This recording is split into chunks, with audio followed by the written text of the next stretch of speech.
Guys, duduknya tegak ya guys. Yo, 3, 2, 1, action. Assalamualaikum warahmatullahi wabarakatuh.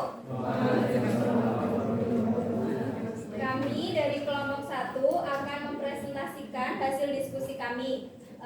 Sebelumnya perkenalan dulu dengan saya Ul Esmi Amalia Rahayu dan rekan saya Ika Dahlia untuk teman-teman yang di belakang. Yang pertama ada Mbak Gwinen, yang kedua ada Mbak Milata, Mbak Naisita, Mbak Tiara, Mbak Vidya, ada Mbak Gina, Mbak Mita, Mbak Ririn, Mbak Heni, Mas Prabu, Mas Rehan, Mas Dito, Mbak Salsa, ini ada Mas Ajar, Mbak Hanifah, Mbak Rika, Mbak Sari, dan yang terakhir ada Mbak Fania dan Mbak Nurul.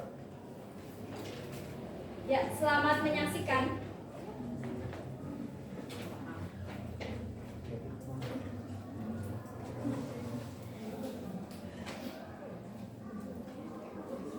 Di Indonesia sedang terjadi peningkatan suhu yang cukup signifikan. Di pekan ketiga bulan April atau tepatnya Senin tanggal 17, BMKG mencatat suhu tertinggi di Indonesia mencapai angka 37,2 derajat Celcius.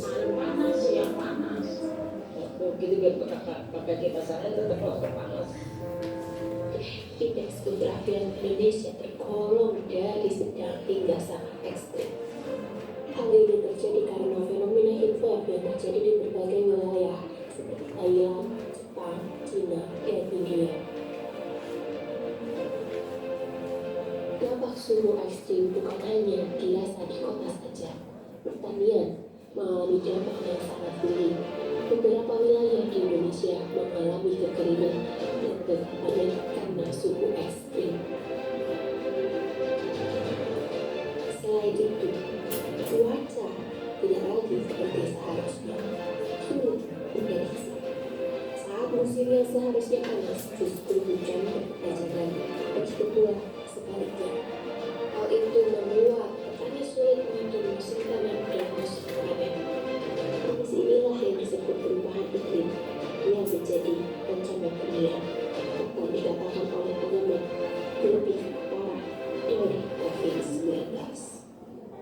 Di lain sisi, usaha deforestasi hutan terus dilakukan untuk perkebunan hutan yang menjadi sumber oksigen akibat demi kepentingan perusahaan. Regulasi pemerintah perlu ditanyakan.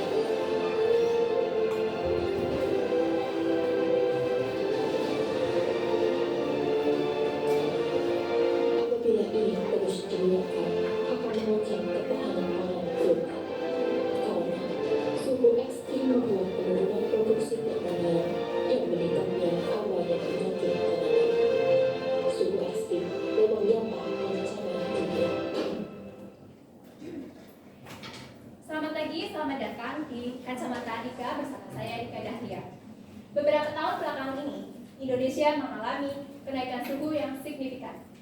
Hal ini berdampak pada berbagai sektor kehidupan.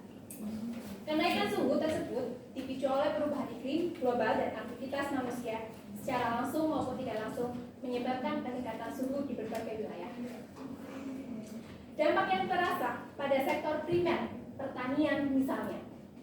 Lahan semakin kering dan sulit untuk ditanami. Para petani di Indonesia mengalami kesulitan dalam memenuhi kebutuhan pangan nasional. Karena produksi pertanian menurun akibat cuaca yang tidak mendukung. Kondisi ini berdampak pada perekonomian Indonesia. Untuk mengatasi masalah ini, baik pemerintah maupun non-pemerintah harus mengambil tindakan agar cepat dampaknya terpenuhi. Oleh sebab itu, tema Kacamata Ika pada pagi hari ini, suhu naik, siapa yang panik? Di sini saya menghadirkan beberapa stakeholder untuk membahas isu kenaikan suhu. Yang pertama, saya ingin mendengar kepada BMKG. Di sini saya hadirkan ada Ibu Rika, Ibu Sari, dan Ibu Hanifah. Gimana sih kenaikan suhu yang ada di Indonesia? Baik, berdasarkan pengamatan kami BMKG, benar terjadi kenaikan suhu di beberapa wilayah di Indonesia dengan suhu udara Indonesia per April 2023 sebesar 34 hingga 36 derajat Celcius Kemudian suhu maksimum harian di Indonesia pada 22 hingga 23 April 2023 pukul 7 tertinggi pada stasiun meteorologi Pangsuma, Kapuas Hulu, Kalimantan Barat. Tercatat maksimum 35,8 derajat Celcius. Dan berikut ini data suhu udara rata-rata bulan April 2023. Dan berdasarkan analisis dari 117 stasiun pengamatan BMKG, suhu udara rata-rata bulan April 2023 adalah sebesar 27,1 derajat Celcius. Normal suhu udara klimatologis untuk bulan April periode 1991 hingga 2020 di Indonesia adalah sebesar 26,9 derajat Celcius dalam kisaran normal 20,1 derajat Celcius hingga 29,1 derajat Celcius. Dan berdasarkan nilai tersebut, anomali suhu udara rata-rata pada bulan April 2023 menunjukkan anomali yang positif sebesar 0,2 derajat Celcius. Oke, berarti memang benar ada kenaikan suhu di Indonesia. Apakah di Indonesia itu akan terjadi hot wave seperti negara-negara yang lain? Ya, memang untuk saat ini Indonesia memang mengalami fenomena kenaikan suhu udara, di mana tercatat suhu tertinggi yaitu 37,2 derajat Celcius di wilayah Ciputat yang tercatat pada bulan April. Dan untuk rata-rata wilayah lainnya itu sekitar 34 derajat Celcius sampai 36 derajat Celcius. 36 derajat Celcius. Nah, kemudian karena fenomena tersebut, apakah Indonesia akan mengalami hot wave? Itu karena ini menjadi salah satu kekhawatiran masyarakat ya. Apakah Indonesia akan mengalami hot wave? Dan itu dapat ditinjau melalui dua kriteria ya. Yang pertama yaitu secara karakteristik fenomena. Secara karakteristik fenomena Indonesia itu terdapat di wilayah ekuator sehingga itu tidak termasuk syaratnya. Terus yang kedua ditinjau secara indikator statistik suhu kejadian, bahwa memang syarat untuk dikatakan suatu wilayah itu mengalami fenomena hot wave itu karena terjadinya kenaikan suhu secara berturut-turut selama beberapa hari. Dan pada kondisi Indonesia yaitu pada suhu 37,2 derajat Celcius tersebut memang suhunya naik, namun pada esok harinya sudah turun. Nah, dari kondisi tersebut sebenarnya apa yang sedang terjadi?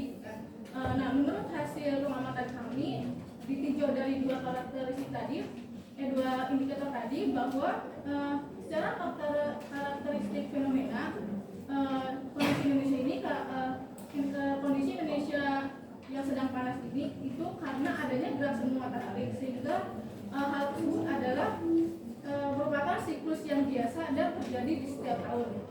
Dan untuk yang secara ditinjau secara indikator statistik suhu kejadian, bahwa memang saat ini Indonesia itu masuk pada periode musim panas, dan untuk bulan April, Mei, dan Juni adalah memang terjadi suhu puncaknya seperti itu, makanya lebih panas daripada biasanya.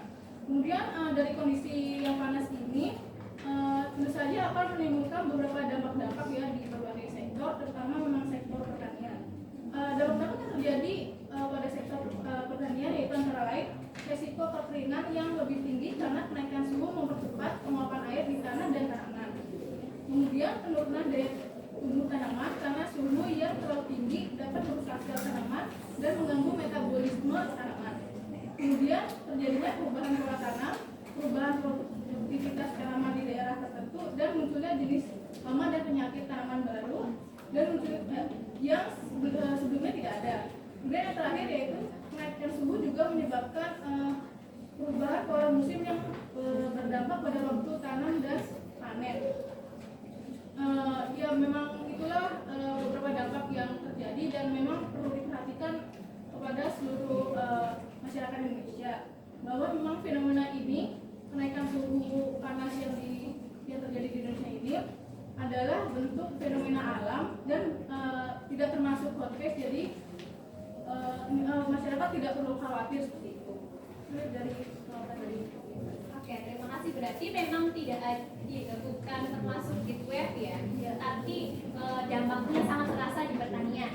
Oke, untuk itu saya juga hadirkan petani, yaitu ada Pak Ajan. Gimana Pak Ajar pengaruhnya dari kenaikan suhu ini di bidang pertanian? Ya, terima kasih atas kesempatannya. Jadi terkait dari petani, saya juga ada sebagai petani padi dan jagung yang bertani setiap tahun itu mengalami kekeringan, terutama irigasi yang kering, terus sumber air yang susah, dan yang tadinya menanam padi itu mengandalkan kalender itu salah satunya itu Pratamangsa. Jadi untuk penanaman sekarang itu harus disesuaikan juga sama musim yang sudah berubah.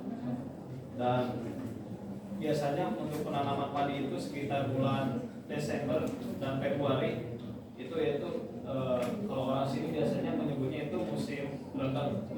Dan untuk memecahkan suatu permasalahan itu ya harus disesuaikan gitu dengan musim yang sekarang berubah. Paling itu aja sih dari petani. Jadi pengaruhnya dari kenaikan suhu ini yang paling terasa adalah perubahan atau pergeseran Pratamangsa ya. Iya. Oke, saya ingin tahu tentang penyebab dari kenaikan suhu tersebut. Oleh sebab itu, saya hadirkan juga dari peneliti, yaitu ada Prof. Ririn dan ada Prof. Prabu. Bagaimana Prof untuk penyebab dari kenaikan suhu ini? Ya, terima kasih atas waktunya ya untuk moderator. Jadi kami dari peneliti telah meneliti tentang ekspansi dari perluasan lahan sawit yang menjadi penyebab utama kenaikan suhu di Indonesia. Akan dijabarkan oleh rekan saya, Prof. Prabu. Ya, dari penelitian sudah kami lakukan, kenaikan suhu ekstrim yang terjadi belakangan ini disebabkan oleh beberapa faktor. Di antaranya itu dinamika atmosfer yang tidak biasa, gerakan semu matahari, pemanasan global dan perubahan iklim, intensitas maksimum radiasi matahari, dan dominansi monsun Australia. Perubahan iklim global adalah penyebab utama dari kenaikan suhu ekstrim yang terjadi di seluruh dunia. Perubahan iklim terjadi sebagai akibat dari adanya peningkatan emisi gas rumah kaca seperti karbon dioksida dan metana ke atmosfer oleh aktivitas manusia seperti pembakaran bahan bakar fosil dan penebangan hutan. Kawasan hutan di Indonesia menyimpan 24 miliar karbon yang berperan penting dalam pengendalian perubahan iklim. Faktor pemicu lain pemanasan global adalah emisi karbon akibat deforestasi yang menyumbang hampir 20%. Diketahui kawasan hutan menyusut dari 143 juta hektar menjadi sekitar 72 juta hektar akibat dikonversi menjadi peruntukan-peruntukan lainnya. The UN Intergovernmental Panel on Forest menemukan bahwa penyebab dari penebangan dan degradasi hutan adalah kebijakan-kebijakan pemerintah yang menggantikan hutan dengan perkebunan industri seperti perkebunan minyak sawit. Nah, saya melanjut ya dari penjelasan umumnya rekan saya, yaitu ini berikut ada data perluasan pembukaan lahan kelapa sawit di Kalimantan Timur dari periode 90-an hingga 2018 lalu. Nah, itu dapat dilihat ya perluasan lahan sawit sangat meningkat pada tahun 2005 hingga 2016. Bisa dilihat ini gambarnya. Jadi yang hijau tua itu adalah lahan hutan alam. Lalu perusahaan-perusahaan sawit melakukan ekspansi secara masif ya sampai tahun 2016. Nah, salah satu awal permasalahan pembukaan hutan oleh pemegang HPH atau hak pengusaha hutan yaitu industri kayu maupun kelapa sawit yang terutamanya ya. Nah, itu menyebabkan banyak dampak negatif bagi lingkungan. Salah satunya dengan penggunaan lahan gambut yang mengandung banyak karbon, jika dikonversi akan menghasilkan emisi gas rumah kaca, jadi akan menimbulkan pemanasan global. Nah, kemudian hutan menjadi sangat monokultur karena tanaman sawit ini itu haus akan tanah ya, jadi laju evapotranspirasinya itu meningkat tinggi ketika lahan hutan alam tersebut dikonversi menjadi lahan sawit. Jadi kelapa sawit ini membutuhkan banyak serapan air tanah sebentar ya peneliti, karena kami itu udah ada perizinan gitu Pak. Ya, ini kan data-data fakta yang kami gali dari penelitian kami ya. Bentar. Selesaikan dulu, kita dengar dari peneliti terlebih dahulu. Nanti ada waktu untuk pengusaha pemaparan. Nah, oleh sebab itu ya, terima kasih. Oleh sebab itu hutan ini menjadi sangat kering ya. Nah, kekeringan ini menyebabkan pemanasan global. Kemudian dari pemanasan global itu berdampak pada sektor pertanian yang merupakan sektor yang sangat rentan terkait perubahan iklim. Nah, perubahan iklim ini terjadi menyebabkan terjadinya gagal panen akibat tadi perluasan lahan sawit salah satunya. Cukup. Oke, terima kasih untuk Prof. Ririn atas pemaparannya dari penyebab dari kenaikan suhu. Saya lanjutkan kepada pengusaha. Bagaimana mendengar dari tanggapan peneliti terkait penyebab kenaikan suhu? Tadi disinggung adanya pembukaan lahan sawit. Monggo, silakan. Pendapat akan disampaikan oleh rekan saya. Kami selaku pengusaha sudah melakukan perizinan pembukaan lahan sesuai dengan prosedur yang ada di Indonesia. Pemerintah seharusnya sudah meninjau baik dan buruknya dari perizinan tersebut. Dampak tidak melulu mengenai dampak negatif saja, namun juga ada dampak positif. Di antara lain yaitu peningkatan pendapatan pekerjaan, diversifikasi ekonomi dan produk ekspor, peningkatan infrastruktur, peningkatan penerimaan pajak, peningkatan kemandirian. Untuk mengurangi dampak negatif, kami melakukan pengolahan industri secara berkelanjutan mempertimbangkan aspek sosial dan juga lingkungan. Kami sudah mengantongi sertifikasi perizinan, yaitu antara lain izin lokasi, izin prinsip, izin lingkungan, izin pengolahan limbah, penggunaan air, izin penggunaan lahan, izin pekerjaan tanah, izin kebakaran hutan, izin penanaman modal, surat tanda daftar perusahaan, surat izin usaha perkebunan, surat izin kegiatan penanaman modal, surat hak guna usaha, hak pakai dan hak milik. Jadi pengolahan lahan sudah seharusnya menjadi hak kami sebagai pengusaha, bukan malah disalahkan atas kenaikan suhu. Sejauh ini kami sudah mengikuti arahan dari DPR. Nah, mumpung DPR ada di sini ya, kami ingin tanya untuk regulasinya itu gimana? Oke, terima kasih untuk Ibu Mbak Isita. Saya lanjutkan pertanyaan dari Ibu Mbak Isita kepada DPR. Di sini saya hadirkan DPR ada Pak Rehan, Ibu Salsa dan Pak Dito. Tadi dari pengusaha menanyakan regulasi dari pembukaan lahan kelapa sawit. Bagaimana tanggapannya? Monggo silakan. Ya, terima kasih Mbak Ika. Jadi begini ya Ibu pengusaha, kami dari Komisi 4 DPR memang sudah menggelar rapat terkait pembukaan lahan. Di daerah Kalimantan itu memang berpotensi untuk menjadi daerah lahan pertanian sawit. Kami memang sudah mengizinkan terkait pembukaan lahan untuk perkebunan sawit. Namun kami tetap memperhatikan regulasi dan aturan yang berlaku. Jadi pengusaha Interupsi, saya izin memberikan pendapat. Jadi mohon maaf ya Mbak Ika, kita izinkan dulu untuk meneruskan. Oke, untuk Ini forum Mbak ya, Nurul forum dari dari aktivis forum. sebentar dulu, lanjutkan dulu untuk Ibu DPR. Jangan memotong pembicaraan orang. Sekali lagi ini forum diskusi. Izin melanjutkan ya Mbak Ika. Jadi pengusaha ketika akan membuka lahan kelapa sawit harus melaporkan kepada DPR terkait pembukaan lahan. Kami pun tidak seenaknya untuk mengizinkan. Ada regulasi dan aturan mainnya. Tenang aja Ibu pengusaha, tidak-tidaknya kami membuat keputusan final melihat dari berbagai aspek. Dan pastinya yang terbaik untuk semua, baik untuk pemerintah, pengusaha, petani, atau masyarakat sekitar. Kami inginnya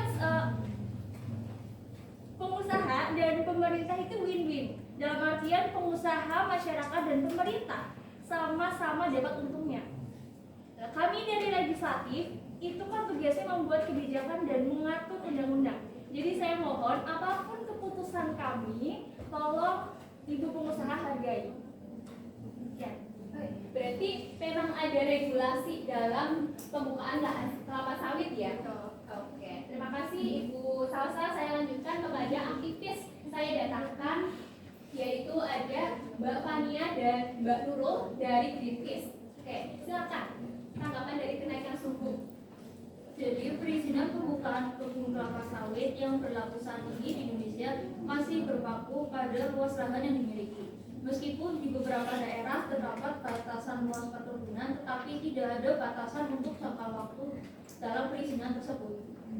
Saat ini terdapat moratorium sawit yang berupa Instruksi Presiden Nomor 8 Tahun 2018 Kebijakan ini sangat baik karena dapat mencegah deforestasi, kebakaran hutan dan lahan, serta produksi emisi karbon.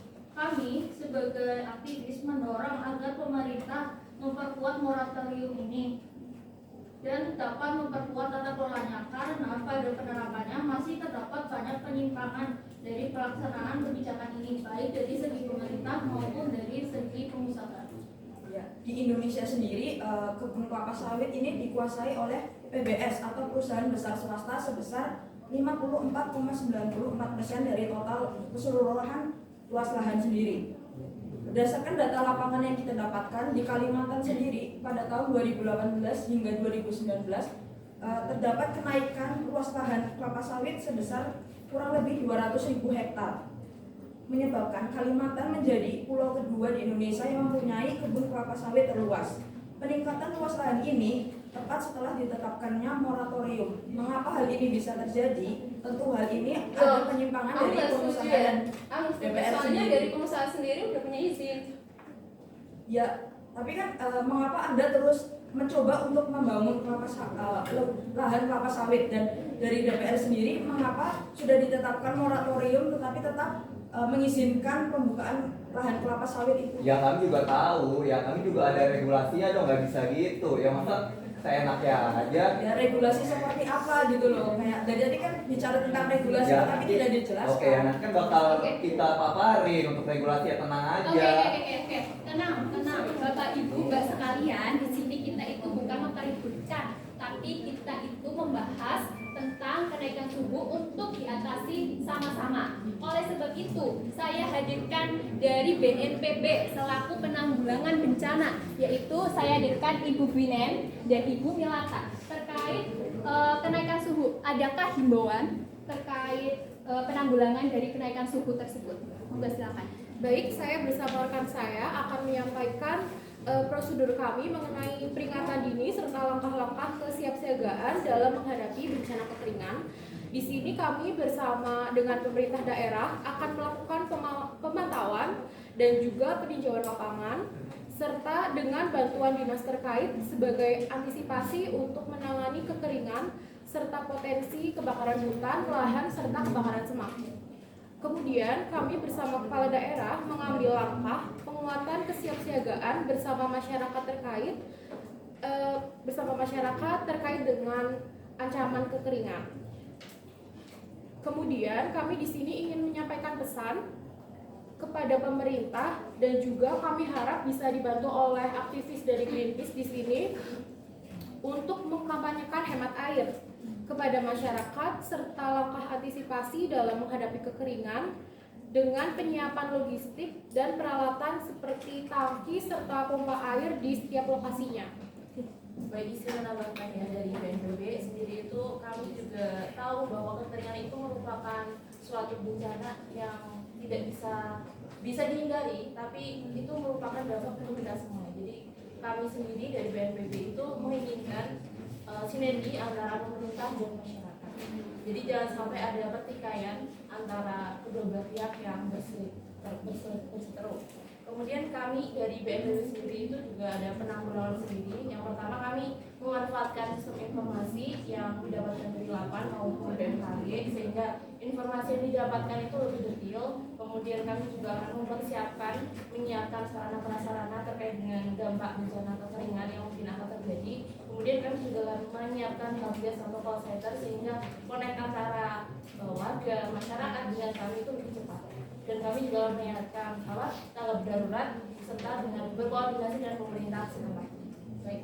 Oke, terima kasih untuk BNPB. Selanjutnya saya juga ingin mendengar himbauan kepada anak-anak muda. Oleh sebab itu, saya hadirkan akademisi dari Universitas Jenderal Sudirman. Ada Ibu dosen Mita dan Ibu dosen Gina. Monggo silakan, adakah himbauan kepada anak-anak muda atau ke petani juga terkait kenaikan suhu? Monggo silakan.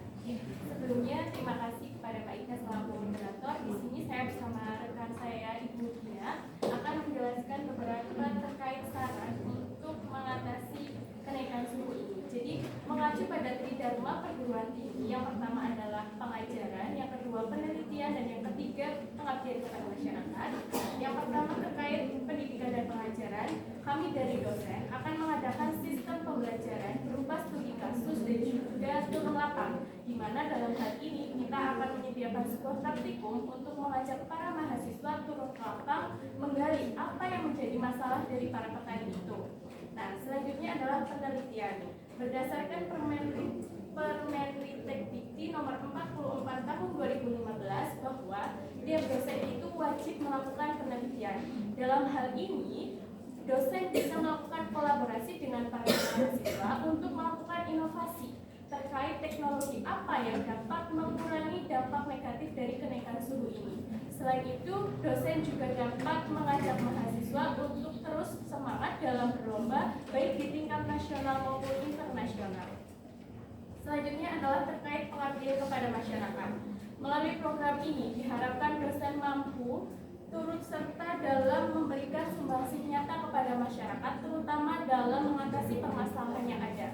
Selain itu, dosen juga dapat menjadi penghubung antara pemerintah dan juga petani, khususnya yaitu Dinas Pertanian. Untuk selanjutnya akan dijelaskan oleh Ibu Gina. Baik, saya akan menjelaskan lebih lanjut terkait dengan aktivitas yang dapat dilakukan untuk mengatasi krisis iklim ini. Yang pertama, kita bisa melakukan pertanian regeneratif. Apa itu pertanian regeneratif? Pertanian regeneratif itu pertanian yang meningkatkan kesuburan tanah dan melindungi keanekaragaman hayati. Maksud dari pertanian regeneratif ini kita back to nature gitu. Jadi kembali kepada alam seperti itu. Nah, akan tetapi pertanian regeneratif ini belum tentu berhasil karena banyak aspek yang dipertimbangkan, seperti saat kita menggunakan pupuk organik seperti itu. Saat kita menggunakan pupuk organik secara ekonomi itu sangat efisien, akan tetapi dari sisi efisiensi waktu itu sangat kurang gitu, karena pupuk organik ini membutuhkan waktu yang lama seperti itu. Kemudian untuk kita juga akademisi berusaha untuk bersama pihak lain untuk melakukan sinergi, yaitu dari Universitas Jenderal Sudirman telah memberikan inovasi berupa padi totogi, di mana padi ini anti kekeringan seperti itu. Kami telah menerapkan benih ini di Desa Karangsalam seperti itu. Desa Karangsalam ini ada kumpulan berupa orang-orang yang menggunakan air gitu. Nah, mereka ini seringkali tidak membiayai air kayak gitu. Nah, jadi dengan menggunakan totogi ini air akan lebih hemat. Kemudian selanjutnya kita juga bisa menerapkan asuransi pertanian, di mana dengan menerapkan asuransi pertanian ini kita dapat melindungi petani dari sisi ekonomi seperti itu. Oke, terima kasih kepada Ibu Mita dan Ibu Gina terkait himbauannya. Selain itu, saya juga hadirkan dari Dinas Pertanian, yaitu ada Ibu Heri dan Ibu Fidia. Baik Bu, bagaimana tanggapannya terkait kenaikan suhu? Adakah himbauan dari Dinas Pertanian kepada petani? Oke, terima kasih atas kesempatannya Mbak Ika. Untuk kami dari Dinas Pertanian ini telah memberikan penyuluhan ya kepada petani mengenai upaya untuk menghadapi perubahan iklim yang terjadi. Beberapa upaya itu terdiri dari teknologi mitigasi dan teknologi adaptasi. Untuk teknologi mitigasi ini terdiri dari beberapa upaya juga. Yang pertama itu ada kami merekomendasikan penggunaan varietas padi rendah emisi seperti padi Ciherang. Kenapa padi Ciherang? Padi ini itu terkenal lebih tahan terhadap hama dan penyakit dan juga lebih rendah dalam mengemisi gas metana. Ada juga varietas padi yang sudah disebutkan oleh akademisi tadi, yaitu padi totogi.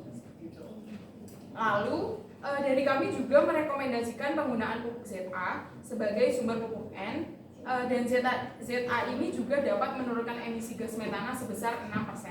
Yang terakhir ada pembangunan irigasi berselang. Untuk irigasi berselang ini selain menghemat air, teknologi ini dapat mengurangi emisi gas metana dari lahan sawah. Mungkin selanjutnya dijelaskan oleh rekan saya. Oke, silakan Ibu Heni. Terima kasih. Lanjutkan. Teknologi selanjutnya yaitu ada teknologi adaptasi. teknologi adaptasi ini ada kurang lebih 3 langkah atau penyuluhan. Yang pertama itu ada penyesuaian waktu dan pola tanam. Nah, sebelumnya tadi sempat dibahas juga oleh petani tentang petani itu dulunya dalam penanaman tanaman itu menggunakan tata mangsa. Nah, tata mangsa sendiri ini merupakan sistem penanggalan yang menjadikan alat sebagai petunjuk utama petani dalam menanam tanaman. Nah, tata mangsa ini terdiri dari 4 musim. Yang pertama itu adalah musim penghujan. Biasanya petani mulai menanam padi di waktu tersebut. Kemudian ada musim marang, itu pancaloba yang terjadi di akhir musim hujan. Kemudian setelah itu ada musim kemarau. Nah, di musim kemarau ini biasanya petani mulai beralih dari padi ke palawija. Kemudian yang terakhir itu ada musim labu. Musim labu ini musim pancaloba yang terjadi menjelang musim penghujan. Nah, tapi sekarang karena terjadi kenaikan suhu, pemanasan global, penata mangsa ini sudah mulai ketinggalan. Tunggu DPR untuk silakan melanjutkan ini. Penata mangsa ini karena terjadi pemanasan global dan kenaikan suhu sudah mulai ditinggalkan oleh petani, sehingga dari Kementerian Pertanian khususnya itu sudah ada mengeluarkan peta atlas penanaman tanaman pangan itu untuk membantu petani dalam menentukan pola tanam dan waktu yang pas untuk melakukan penanaman. Terus ada juga himbauan untuk menggunakan varietas yang tahan terhadap kekeringan. Contohnya gedokan dan tadi sudah disinggung dari akademisi yaitu varietas Totoki. Kemudian ada juga penyuluhan mengenai teknologi irigasi dan pemanenan hujan untuk membantu petani agar nanti di musim kemarau mereka tidak mengalami kekeringan sehingga sawahnya masih bisa diairi. Oke, terima kasih kepada Dinas Pertanian, kepada Ibu Bibia dan Ibu Megi. Saya akan lanjutkan dari DPR. Ada tambahan untuk DPR? Oke, terima kasih atas kesempatannya ya. Oke, ya. Oke, jadi pada saat ini ya memang ya, paling banyak dikeluhkan oleh masyarakat itu yaitu terkait pembukaan lahan ya untuk komunitas sawit dan juga perubahan iklimnya. Kami mendengar nih ya dari dinas terkait yaitu di daerah yang dibuka ini sebagian itu adalah lahan hutan alam nih. Nah, tentu ini menjadi sebuah persoalan bersama ya yang harus kita selesaikan dengan membuat suatu kebijakan. Karena adanya ini ya keresahan dari masyarakat kayak gitu ya. Kami sebagai seorang legislator yaitu membuat suatu kebijakan. Nah, ini tentu harus ada titik temunya nih. Nah, antara yang ideal dengan apa yang bisa kita realisasikan berdasarkan kondisi lapangan yang ada di Indonesia saat ini. Oke, cukup sekian. Mungkin saya akan menambahkan dari Bapak Raihan tadi, seperti yang kawan-kawan dari Greenpeace sampaikan tadi, memang dengan adanya kebijakan moratorium sawit ini berdampak positif bagi lingkungan, terutama iklim. Nah, yang ingin saya sampaikan di sini yang pertama terkait dengan komitmen mitigasi krisis iklim. Nah, memang perkebunan kelapa sawit ini menyebabkan deforestasi, sehingga tak sejalan dengan janji Indonesia dalam mitigasi krisis iklim dalam proposal NDC kepada PBB, yang dimana Indonesia berjanji ingin mengurangi emisi sebanyak 29% melalui penghindaran deforestasi. Dengan memberikan izin baru perkebunan kelapa sawit akan menambah deforestasi karena sawit mengubah lanskap hutan menjadi perkebunan. Nah, memperpanjang moratorium sawit ini akan sesuai dengan komitmen Indonesia terhadap iklim pemerintah pada tahun 2030. Nah, poin kedua yang ingin saya sampaikan yaitu terkait pembukaan lahan tadi. Ya, dengan melakukan penundaan perizinan pembukaan lahan sawit, dalam masa penundaan ini, pemerintah akan memastikan dan mengevaluasi izin yang ada karena kami mendapatkan informasi terkait adanya 8,4 juta lahan yang belum terdata izinnya. Untuk itu, kami dari Komisi 4 DPR RI memberikan arahan kepada Dinas Pertanian untuk mendukung penundaan pembukaan lahan baru dengan mengevaluasi perizinan dari perkebunan kelapa sawit. Seperti itu, Mbak Ida. Oke, terima kasih kepada Pak Rehan dan Pak Adito atas tambahannya. Kita telah mendengar berbagai pemaparan dari stakeholder, tapi lebih mengutamakan kepada petani. Adakah himbauan yang dapat disampaikan ke masyarakat umum dari stakeholder ini. Adakah? Oke, BMKG, silakan menambahkan Mbak Ika. Seperti yang sudah dipaparkan oleh rekan-rekan sebelumnya bahwa memang terjadi kenaikan suhu di beberapa wilayah. Oleh sebab itu, untuk mengurangi atau meminimalisir dampak yang terjadi, maka masyarakat umum itu diimbaukan. Yang pertama, menjaga hidrasi tubuh dengan mengonsumsi air putih yang cukup. Dehidrasi yang menyerang masyarakat tentunya akan menghambat aktivitas masyarakat. Yang kedua, menggunakan produk tabir surya untuk melindungi tubuh, utamanya kulit. Karena dampak dari sinar UV maupun yang dipaparkan oleh matahari tentu akan merusak kulit dan juga bisa menyebabkan penyakit kulit untuk jangka panjang. Yang ketiga yaitu melakukan aksi peduli lingkungan yang bisa dilakukan oleh seluruh lapisan masyarakat dari hal yang terkecil, misalkan mengendarai transportasi umum, menghemat air, meminimalisir penggunaan listrik, meminimalisir penggunaan alat yang mengandung CFC, dan juga melaksanakan 3R yaitu reuse, reduce, recycle. Sementara untuk petani-petani sendiri dapat diantisipasi dengan cara yang pertama, mengatur pola tanam sesuai dengan ketersediaan air yang ada. Yang kedua, memilih komoditas dan varietas sesuai dengan kondisi iklim. Dan juga yang ketiga, melakukan mitigasi sebagaimana yang telah disampaikan oleh rekan-rekan Dinas Pertanian sebelumnya. Sekiranya itu yang dapat kami sampaikan, Mbak Ika. Terima kasih Ibu Sari atas tanggapannya, atas himbauannya kepada masyarakat umum. Oke, teman-teman semua, kita telah di penghujung acara pada pagi hari ini. Mari kita dengar apa yang dapat kita simpulkan diskusi pada pagi hari ini oleh Ibu Kulun. Ya, berdasarkan isu yang telah diangkat yaitu kenaikan suhu yang berdampak pada berbagai sektor terutama pertanian. Hal ini bukan hanya tanggung jawab salah satu sektor saja, tetapi harus saling bersinergi untuk penanggulangan bersama agar dampak buruk dapat kita cegah. Terima kasih. Dunia, bayangkan udara saja tidak berpihak pada kita. Suhu memanas ekstrim, sebagian orang terpaksa mendekam setiap hari di ruang ber-AC. Dengan handuk basah menyeka wajah, mata terus berair. Dan kita hanya dapat tertidur di setiap subuh. Karena cuma itu waktu yang cukup sejuk. Di luar tembok rumah kita, peningkatan suhu menyebabkan kekeringan parah di banyak belahan dunia. 2 miliar orang berhadapan langsung dengan suhu sampai 60 derajat Celcius. Titik panas di mana tubuh manusia tak dapat bertahan lebih dari 6 jam. Kesalahpahaman akan menciptakan perang. Dan seperti biasanya, netizen lalu memperuncing dengan keadaan dengan memenuhi media sosial dengan teori konspirasi dan video propaganda. Teman-teman, meski terdengar naskah di sosmed movie, itu tadi tidak mengada-ngada, menghayal, menakut-nakuti. Kita harus serius mempelajari isu ini, termasuk mengawal kebijakan dan langkah-langkah pemerintah. Bukan hanya pemerintah, namun ini jadi tanggung jawab kita sebagai manusia. Suhu naik, semua panik. Mari jaga bumi bersama.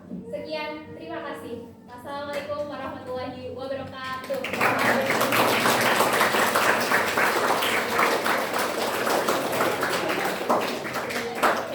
Terima kasih teman-teman. Ada pertanyaan dari diskusi tadi?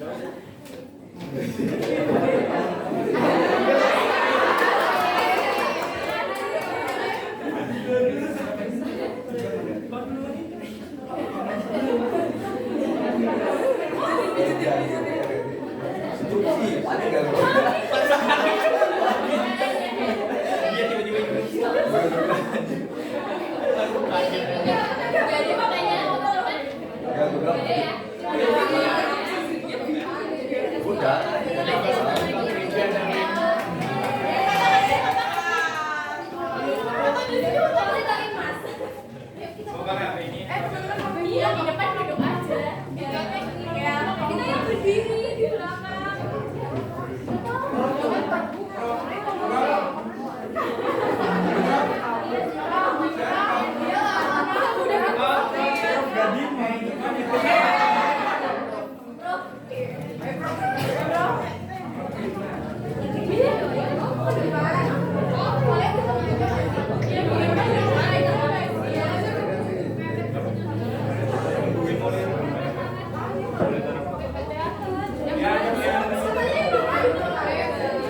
maju berarti.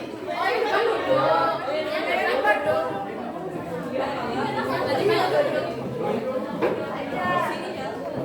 Ini yang hitam juga. Bila sama Bil.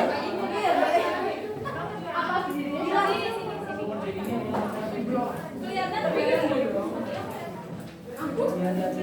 kelihatan nggak? Ini kelihatan nggak? Teman-teman yang lain kalau